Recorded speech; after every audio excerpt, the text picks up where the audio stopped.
তো এখন আমরা যাচ্ছি প্ল্যাটফর্মে। তো আমাদের ট্রেন যেখানে রয়েছে সেই প্ল্যাটফর্মে যাচ্ছি আমরা। এই যাবো মাম্মা, আমরা এখন ওভারব্রিজ থেকে যাচ্ছি। তো ফাইনালি ট্রেনটা আসলেই আমরা উঠে পড়বো। 12:55 আমাদের ট্রেন। চলো মাম্মা, চলো চলো চলো চলো চলো।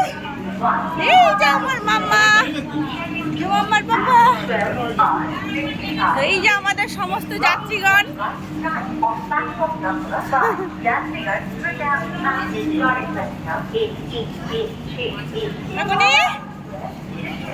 তো ব্লগ সেইভাবে শেয়ার করতে পারবো না, কারণ যেহেতু বাইরে যাচ্ছি নেটওয়ার্ক প্রবলেম হতে পারে। তো লং ব্লগগুলো শেয়ার করা সম্ভব হবে না। তো শর্ট তোমাদের সাথে শেয়ার করব। তো তোমরা চোখ রেখো, টাইমে টাইমে আপলোড হয়ে যাবে শর্টগুলো। তারপর তো চলো তোমাদের বলেই দিই, আমরা যাচ্ছি তারাপীঠ। না মাম্মা, জয় তারা বলে দাও। জয়, হ্যাঁ জয় তারা। সেটা দেখো তো, কি লেখা আছে। চলো পরে তোমাদের সাথে আবার কথা হবে।